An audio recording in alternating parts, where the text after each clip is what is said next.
स्वागत है आपका खरेसर कोचिंग क्लासेस में। आज हम आपके सामने राष्ट्र का स्वरूप पाठ लेकर के आए हैं। 12th क्लास सामान्य हिंदी। आपको हमारे इस वीडियो के साथ शुरू से अंत तक बने रहना है। तो बच्चों चलते हैं राष्ट्र के स्वरूप पाठ की ओर। बच्चों, भूमि पर बसने वाला जन और जन की संस्कृति, इन तीनों के सम्मिलन से राष्ट्र का स्वरूप बनता है। तो बच्चों इसको सबसे पहले आपको समझना है कि भूमि मीन्स पृथ्वी, और भूमि पर बसने वाला जन मतलब भूमि पर जो मनुष्य रहता है, तो दूसरा नंबर मनुष्य का होता है। और जन की संस्कृति, जो जन की संस्कृति है वो तीसरे नंबर पर है। इन तीनों के सम्मिलन से राष्ट्र का स्वरूप बनता है।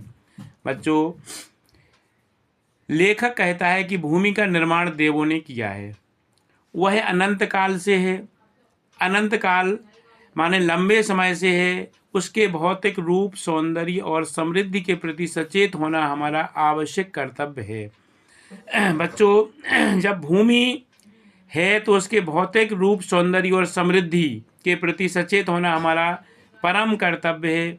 भूमि के पार्थिव स्वरूप के प्रति हम जितने अधिक जागरूक होंगे उतनी ही हमारी राष्ट्रीयता बलवती हो सकेगी। तो बच्चों, भूमि का जो पार्थिव स्वरूप है उसके प्रति हम जितने अधिक जागरूक होंगे उतनी ही हमारी राष्ट्रीयता मजबूत हो सकेगी। यह पृथ्वी सच्चे अर्थों में समस्त राष्ट्रीय विचारधाराओं की जननी है। बच्चों, यह पृथ्वी अगर देखा जाए तो सही अर्थों में, सही मायने में समस्त राष्ट्रीय विचार, जितनी भी राष्ट्रीय विचारधाराएं हैं उसकी माता है। जननी माने होता है माता। जो राष्ट्रीयता पृथ्वी के साथ नहीं जुड़ी वह निर्मूल होती है। लेखक कहता है कि जो राष्ट्रीयता पृथ्वी के साथ नहीं जुड़ती है वह निर्मूल होती है, बिना मूल के होती है। राष्ट्रीयता की जड़ें पृथ्वी में जितनी गहरी होंगी उतना ही राष्ट्रीय भावों का अंकुर पल्लवित होगा। लेखक कहता है कि राष्ट्रीयता की जड़ें पृथ्वी में जितनी गहरी होंगी उतना ही राष्ट्रीय भावों का अंकुर पल्लवित होगा। इसलिए पृथ्वी के भौतिक स्वरूप की आद्योपांत जानकारी प्राप्त करना, उसकी सुंदरता, उपयोगिता और महिमा को पहचानना हमारा आवश्यक धर्म है। तो बच्चों, हमें इसके स्वरूप को पहचानना है, ये हमारा परम कर्तव्य है, आवश्यक धर्म है। अब इस कर्तव्य की पूर्ति सैकड़ों हजारों प्रकार से होनी चाहिए। अब लेखक कहता है कि इस कर्तव्य की पूर्ति कैसे होगी? कई प्रकार से। हमें कई लोगों को बताना है, समझाना है, कई लोगों को उसमें जोड़ना है, तभी इसकी पूर्ति होगी। पृथ्वी से जिस वस्तु का संबंध है, चाहे वह छोटी हो या बड़ी, उसका कुशल प्रश्न पूछने के लिए हमें कमर कसनी चाहिए। पृथ्वी के बारे में हमें जानकारी लेनी चाहिए, चाहे वो छोटी वस्तु हो या बड़ी वस्तु हो। पृथ्वी से जो जुड़ी है उससे हमें जानकारी होनी चाहिए और उसके बारे में हमें प्रश्न पूछना चाहिए, समझाना चाहिए, लोगों को बताना चाहिए, लोगों को जागरूक करना चाहिए। आगे लेखक कहता है कि पृथ्वी का सांगोपांग अध्ययन, जो सांगोपांग अध्ययन जागरणशील राष्ट्र के लिए बहुत ही आनंदप्रद कर्तव्य माना जाता है। तो पृथ्वी के बारे में हम जितना अध्ययन करेंगे तो जो जागरणशील, जो समृद्ध राष्ट्र होता है, जो बुद्धिजीवी राष्ट्र होता है, उसके लिए बहुत ही आनंदप्रद कर्तव्य माना जाता है। गांव और नगरों में सैकड़ों केंद्रों से इस प्रकार के अध्ययन का सूत्रपात होना आवश्यक है। लेखक कहता है कि चाहे गांव हो या नगर हो, सैकड़ों केंद्रों से इस प्रकार के अध्ययन का सूत्रपात होना बहुत ही आवश्यक है। तो लेखक आगे कहता है, उदाहरण के लिए पृथ्वी की उपजाऊ शक्ति को बढ़ाने वाले मेघ जो प्रतिवर्ष समय पर आकर अपने अमृत जल से इसे सींचते हैं, हमारे अध्ययन की परिधि के अंतर्गत आने चाहिए। तो एक उदाहरण के स्वरूप में लेखक कहना चाहता है कि प्रतिवर्ष जो मेघ जो मेघ हैं, जो बादल हैं, वो आते हैं और हमारी पृथ्वी को जल से सींचते हैं, हमारे अध्ययन की परिधि के अंतर्गत आने चाहिए। मतलब इसमें हमें ये पता होना चाहिए कि ऐसा क्यों होता है। हमारे बच्चों को, हमारी नई पीढ़ी को इसकी जानकारी होनी चाहिए। उन मेघ जलों से परिवर्धित प्रत्येक तृणलता और वनस्पति का सूक्ष्म परिचय प्राप्त करना भी हमारा कर्तव्य है। इस प्रकार जब चारों ओर से हमारे ज्ञान के कपाट खुलेंगे, तब सैकड़ों वर्षों से शून्य और अंधकार से भरे हुए जीवन के क्षेत्रों में नया उजाला दिखाई देगा। तो लेखक कहता है कि जब इस प्रकार से हम पृथ्वी के बारे में सोचेंगे, समझेंगे, लोगों को जागरूक करेंगे, तो चारों ओर से हमारे ज्ञान के जो कपाट हैं, दरवाजे हैं, वो खुलेंगे। तब सैकड़ों वर्षों से शून्य और अंधकार से भरे हुए जीवन के क्षेत्र में नया उजाला दिखाई देगा। तो जो हमारे जीवन में जो अंधकार पड़ा हुआ है, शून्य पड़ा हुआ है, उसमें हमें उजाला दिखाई देगा। आगे लेखक कहता है कि धरती माता की कोख में जो अमूल्य निधियां भरी हैं, अमूल्य जिस अनमोल निधियां भरी पड़ी हैं, जिनके कारण वह वसुंधरा कहलाती है, उससे कौन परिचित न होना चाहेगा। तो लेखक कहता है कि जो पृथ्वी वसुंधरा क्यों कहलाती है, क्योंकि अमूल्य जो निधियां हैं, जो खनिज संपदा है, वो पृथ्वी अपने अंदर समेटे रहती है और उससे कौन परिचित ना होना चाहेगा, उसके बारे में जानकारी कौन नहीं लेना चाहेगा। लाखों करोड़ों वर्षों से अनेक प्रकार की धातुओं को पृथ्वी के गर्भ में पोषण मिला है।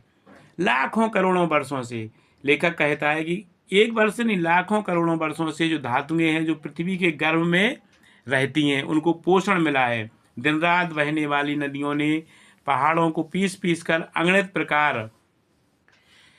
की मिट्टियों से पृथ्वी की देह को सजाया है। हमारे भावी आर्थिक अभ्युदय के लिए इन सब की जांच पड़ताल अत्यंत आवश्यक है। लेखक कहता है कि जो भावी आर्थिक अभ्युदय, जो आर्थिक जो हमारी मतलब राष्ट्र है हमारा, उसका आगे अभ्युदय कैसे होगा, इस सब की जांच पड़ताल अत्यंत आवश्यक है। पृथ्वी चिर की गोद में जन्म लेने वाले जड़ पत्थर कुशल शिल्पियों से संवारे जाने पर अत्यंत सौंदर्य के प्रतीक बन जाते हैं। नाना भांति के अगणित नग विंध्य और नदियों के प्रवाह में सूर्य की धूप से चिलकते रहते हैं।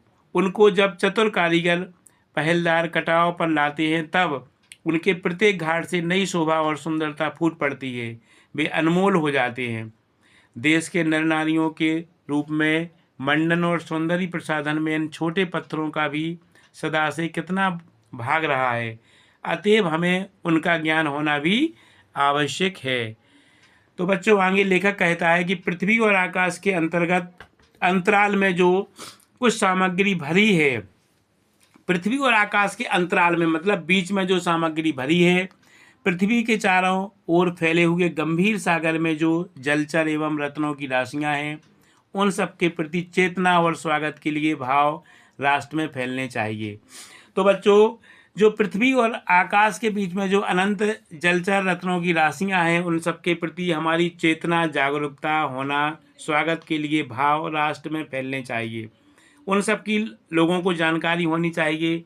राष्ट्र के नव युवकों के हृदय में उन सब के प्रति जिज्ञासा की नई किरणें जब तक नहीं फूटती, तब तक हम सोए हुए के समान हैं।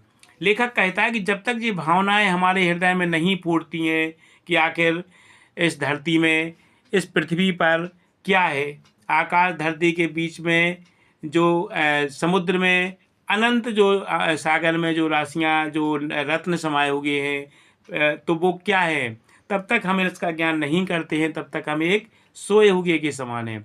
आगे लेखक कहता है कि विज्ञान और उद्यम दोनों को मिलाकर राष्ट्र के भौतिक स्वरूप का एक नया ठाठ खड़ा करना है।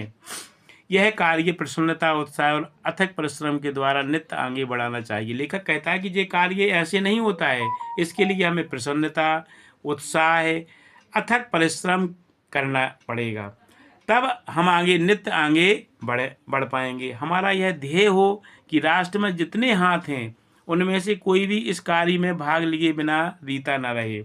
लेखक कहता है कि जितने राष्ट्र में लोग हैं, जितने हाथ हैं, इसका मतलब है जितने जन इस राष्ट्र में हैं, वो सब इस कार्य में भाग लें और इससे कोई रीता न रहे, तभी मातृभूमि की पुष्कल समृद्धि और समग्र रूप मंडन प्राप्त किया जा सकता है। आगे बच्चों, अब इसके बाद भूमि के बाद आता है जन। तो अब चलते हैं जन की ओर। तो बच्चों, लेखक आगे कहता है कि मातृभूमि पर निवास करने वाले मनुष्य राष्ट्र का दूसरा अंग है। जो मातृभूमि, इस धरती पर जो निवास करने वाले लोग हैं, मनुष्य हैं, तो वो राष्ट्र का दूसरा अंग है, दूसरा भाग है। बच्चों, अभी जो हमने अभी आपको पृथ्वी पढ़ाया है, पृथ्वी के बाद जो जन पढ़ा रहे हैं, तो ये जो राष्ट्र का स्वरूप और संस्कृति आगे हम पढ़ाएंगे, तो ये बहुत ही इम्पोर्टेंट सब्जेक्ट है। आपको इसको बिल्कुल ध्यान से समझना है, और ध्यान से आप जब शुरू से और अंत तक हमारे इस वीडियो के साथ रहेंगे, तो आपको सभी जो भी क्वेश्चन है, जो भी इसके प्रश्न आगे बनने वाले हैं, वो आपको सभी समझ में आएंगे। क्योंकि इसमें कई प्रकार के प्रश्न पूछे जाएंगे।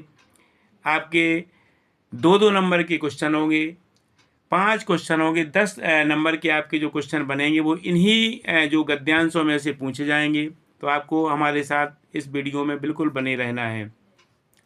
पृथ्वी हो या मनुष्य ना हो। अब लेखक कहता है कि यदि पृथ्वी हो और मनुष्य ना हो तो राष्ट्र की कल्पना असंभव है। क्योंकि पृथ्वी यदि है, आधार है, और उस पर मनुष्य ना रहे, मान के चलो अगर घर है और उसमें कोई रहने वाला ना हो, तो उसकी कल्पना ही नहीं की जा सकती है, क्योंकि उसमें कौन रहेगा। पृथ्वी और जन दोनों के सम्मिलन से ही राष्ट्र का स्वरूप संपादित होता है। एक प्रश्न बनता है बच्चों कि पृथ्वी और जन दोनों के सम्मिलन से किसका स्वरूप संपादित होता है, तो इसमें आपका उत्तर हो जाएगा कि इससे राष्ट्र का स्वरूप संपादित होता है। जन के कारण ही पृथ्वी मातृभूमि की संज्ञा को प्राप्त करती है। तो बच्चों, क्वेश्चन इसमें बनता है कि किसके कारण पृथ्वी को मातृभूमि की संज्ञा प्राप्त होती है या मातृभूमि कहा जाता है, तो केवल जन के कारण ही इसको मातृभूमि कहा जाता है, उसकी मातृभूमि की संज्ञा दी जाती है। पृथ्वी माता है और जन सच्चे अर्थों में पृथ्वी का पुत्र है। तो बच्चों, संस्कृत में एक श्लोक कहा गया है इसी के बारे में, माता भूमि पुत्रो अहम पृथिव्यः।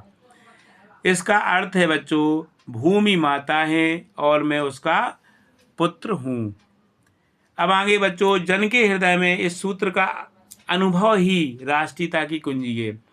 तो लेखक कहता है कि जब जन के हृदय में इसका सूत्रपात हो जाता है, इसका अनुभव हो जाता है, तो यह राष्ट्रीयता की कुंजी है। इसी भावना से राष्ट्र निर्माण के अंकुर उत्पन्न होते हैं। यह भाव जब सशक्त रूप से जागता है, तब राष्ट्र निर्माण के स्वर वायुमंडल में भरने लगते हैं।